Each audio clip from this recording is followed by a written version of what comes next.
Okay, if you saw number 26 of Surprise Package Time, you saw me unwrap this little thing right here, along with these little LEDs. This is a wireless power transmitting loop, and these are wireless LEDs.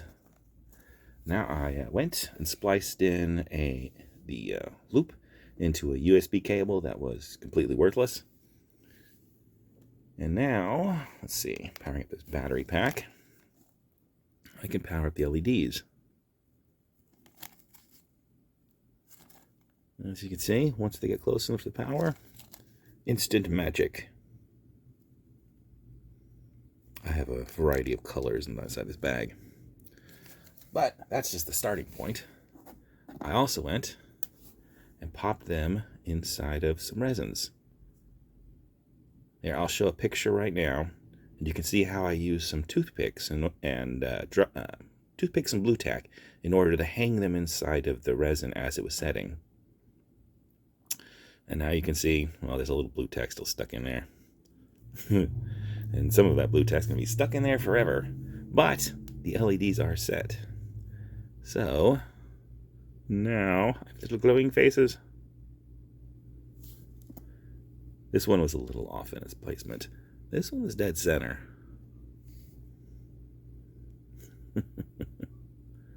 The light doesn't diffuse as smoothly as I would hope. But, you know, the LEDs are a single bright point of light. Let's see. I wonder if I can get one really close to the camera and actually get it focused on there. You can see how small. There, see? See that little tiny light point? That's the size of the LED. And the rest of it's just, there's like a capacitor, a diode, and a loop of copper wire to produce the magic.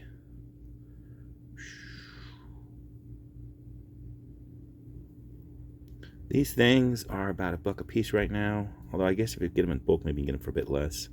So they're a little expensive, but they are amazing, and you can add light to any project. All you have to do is set up one of these loops ahead of time and run a little USB power to it. But like I said, you're going to have to splice your own cables. This was just a little connector, and it just sort of sits there. They don't sell one of these things. At least, you know, selling things for projects that are pre-made. But like I showed before, you can stick it on one of the wireless chargers for like a phone or a watch or something. It'll do weird things because those things are usually designed to run off pulses, whereas this is a continuous amount of power. But anyway, you can add wireless power to any project. Hope this was informative.